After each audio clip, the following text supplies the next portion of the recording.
We would like to think that fines and damages imposed at the conclusion of a trial would help the victims, as well as act as a deterrent to other perpetrators. Unfortunately, it doesn't always work that way. For instance, Barack Obama comes along and suddenly, corruption springs up in our government, the evidence of which has been coming to light ever since Obama left office. Now, a lawsuit has been filed to expose an alleged slush fund Obama set up under the auspices of the Department of Justice to funnel money from illegal settlements to leftist groups. These groups likely wouldn't have received funding from Congress, so it seems our former leader found a new way to grow his liberal agenda.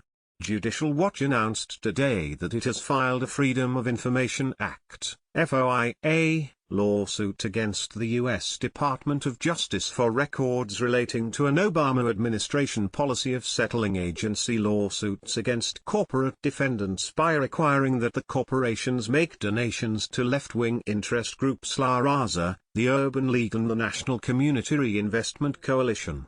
Judicial Watch submitted its FOIA request in the aftermath of an extensive investigation by the House Judiciary and Financial Services Committee that found the Obama Department of Justice had engaged in a pattern or practice of systematically subverting Congress budget authority by using settlements from financial institutions to funnel money to left-wing activist groups. Here's an example of Obama apparently attempting to exceed even the Clintons in the practice of corruption. While the policy was officially ended last week by Attorney General Jeff Sessions, questions remain about the groups that received money from settlements.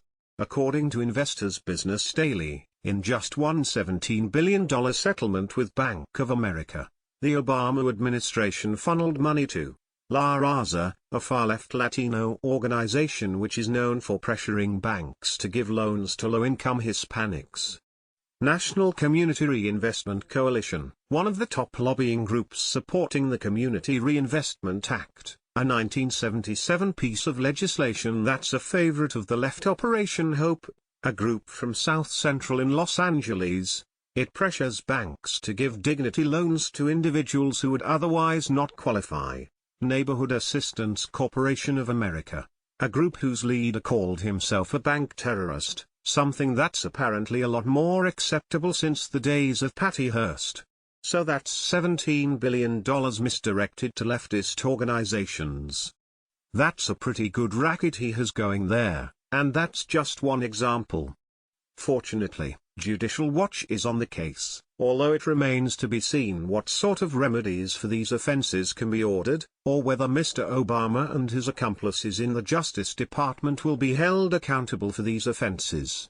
But at least we can take some comfort in the fact that it is being exposed and that Attorney General Sessions has brought this despicable practice to an end.